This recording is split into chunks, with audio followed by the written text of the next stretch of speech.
He's like, yo, I want 45 million on the back end of my contract. That's like us asking, hey, YouTube, you gonna give us like 100 G's, and we barely even started. Money, please.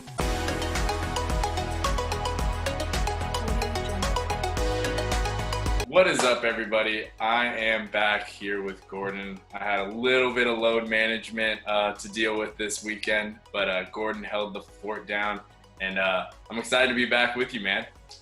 I'm glad that you're by my side again. Let's update the people on what they want sports wise and get into some fun games we got. Yeah, so today we're going to talk about a few little headlines here rolling into the weekend, and then Gordon and I are going to go have some fun with some back and forth with some games that we talked about to give all of you. So to start out with, I think the big headline of the day is Dak Prescott asking for more money than anybody ever. 45 million a year is the reported number that he's going to be receiving, and apparently he's turned it down. 45 million is a lot. I mean, we were talking about 35 to 40 at best.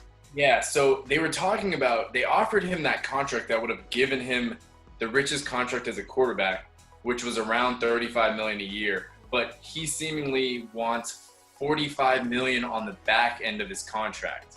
I don't see how he's proved himself to be like, hey, I need my big money at the end, not up front, when he could be on the decline, especially for a quarterback who is in a division that's really not that great, and he has probably the best offense in the division, and he still can't win.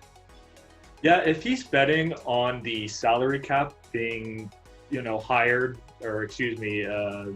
raised at the end of the year like it always is. It's on the year, yeah. Yeah, it is raised at the end of the year, but at the end of the day, we weren't expecting such a jump like he is predicting, and he's trying to get high-end quarterback money, not only for this next upcoming wave of quarterbacks, for the next one after that. He wants to be the highest paid for the next wave of quarterbacks getting paid as well, which is kind of unheard of, especially when he's going to be going up $10+ million a year. Unexpected.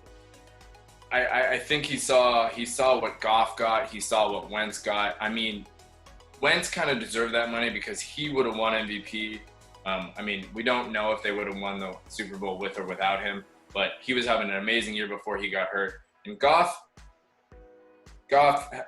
is Goff. I mean, the Rams kind of gave away that money.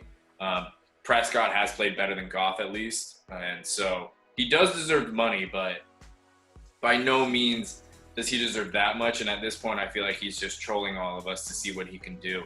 And they signed Andy Dalton, so realistically, they could just be like, all right, cool. Like, you want to be like this? Well, we have a quarterback to play. So, yeah, he most likely spends this season on the franchise tag, just because there's only a deadline of 21 days. I think it was from yesterday.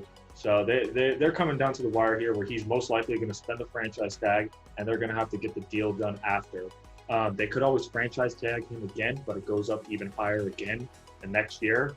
But that could benefit them. I mean, that's a crazy thing, though, because even if it does go up and, like, hypothetically, it's, let's just say 25 million, because I think this year he got franchise tagged for 17.5 million, if I'm not mistaken. But even if it's, let's say, Phillip Rivers or Tom Brady, who's getting around like 25 a year, that's a deal for them, though, because now they don't even have to pay him the money that they were offering him. I don't think they want to pay him that much, and I think they want to stay below a certain number. So if they can keep utilizing the franchise tag, good for them. But here's the issue with that. Remember, Kirk Cousins did this, and it drove him out of town. Now, at the end of the day, you can really look and say, who won that deal? Probably the Redskins. But I think the Cowboys are going to stay firm, just like the Redskins, and I don't think they're going to give Dak his money, especially if it's way over the threshold that they're comfortable giving them.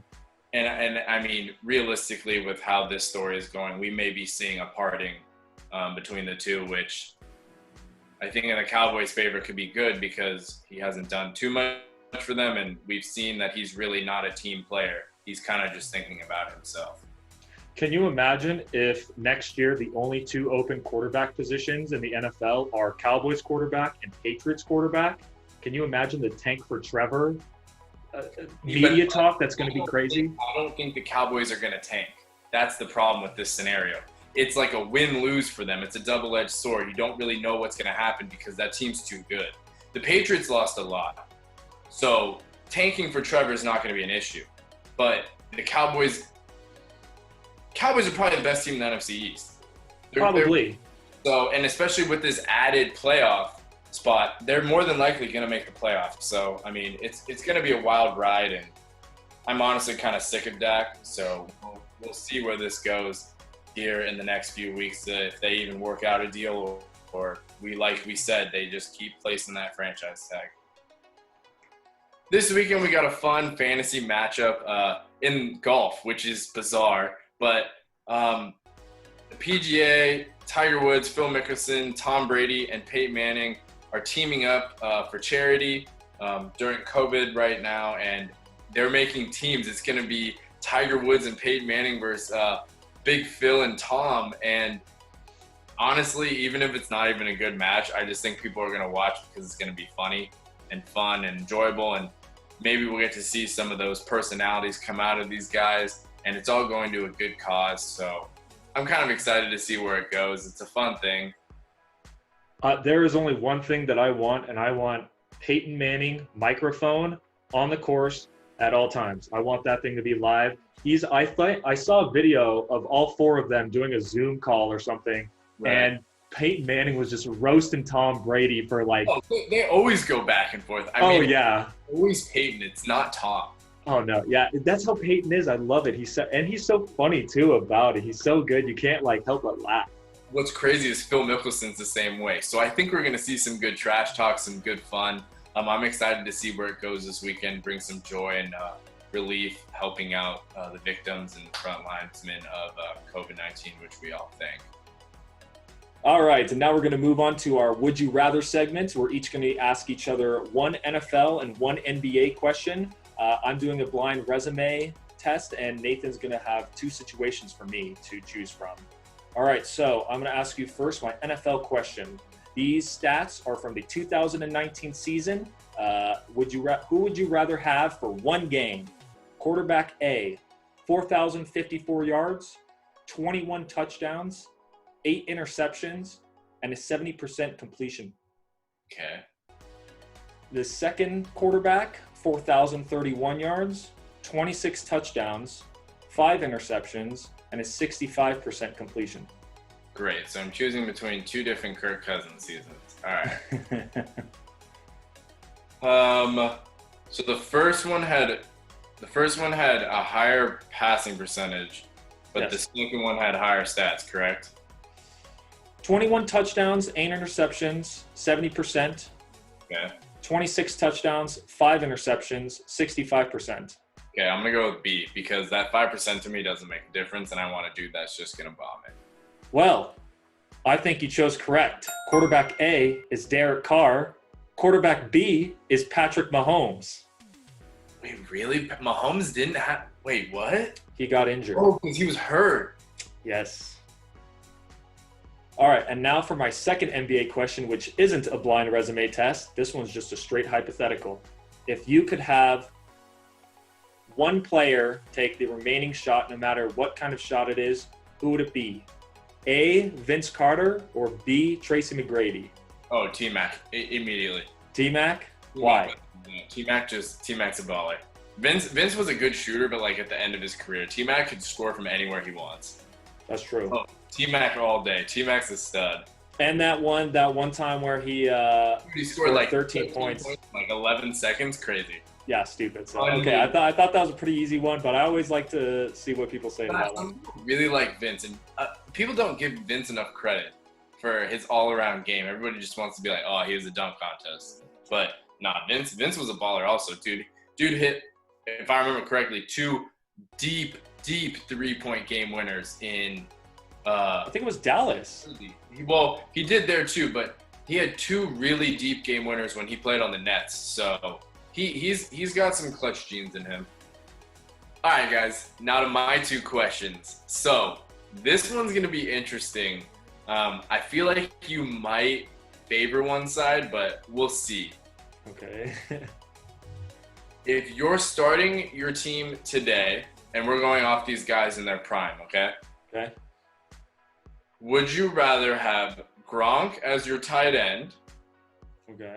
or Megatron as your number one receiver? I'm going to go Gronk because he can block. He's also one of the best blockers as well. So you can affect your run game and your pass game. See, I knew you were going to do that, but like part of me was like, Calvin though. Calvin, yes, but Gronk is almost as equally as dominant in the passing game, which is insane to say.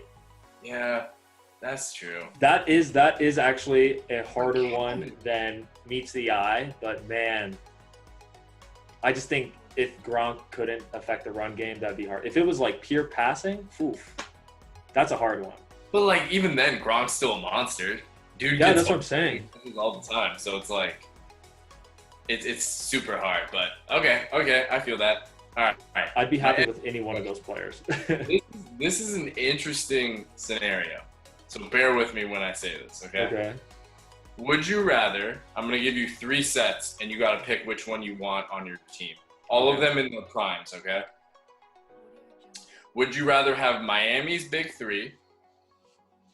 Would you rather have Durant, Clay, and Steph, prime Warriors, okay? Or would you rather have just Kobe and Shaq? Man, I have to pick between those 3. Yep. All in their prime. Man, I mean, obviously my favorite is Kobe and Shaq, and I really don't like LeBron, and I do like Steph and Clay. In my opinion, I go Kobe and Shaq over Brady. Yeah, Kobe and That's just- Shaq. Man, all 3 of those teams both won and lost, so there's no clear-cut winner. Yeah, but it's like I'll tell you after because I don't want to sway your thought in this. Okay. So what are you thinking right now before you make your choice? What I'm thinking right now is it's hard to not take LeBron mixed with D Wade and Bosh, but I know how dominant Shaq and Kobe can be, but I also know how deadly Steph and KD and Clay are. So, you know what? At the end of the day, if I have to pick one team that I think is going to win, I'll go with the Warriors. I'll go with Steph, Clay, and KD. Yeah. I think they can, obviously, they can't be matched on offense, and I think they have enough defense there to actually win. And that'll wrap up our Would You Rather segment and our time with you guys today. Keep a lookout for some of our roundtable episodes and a new series that Gordon's going to be bringing to us regarding the schedules and records of some of the NFL teams. He'll probably go through every team. Hopefully he has time before the season starts. And if you have any ideas or anything you'd like to see, please let us know. Hit the subscribe button and drop a like, and we'll see you guys as soon as we can.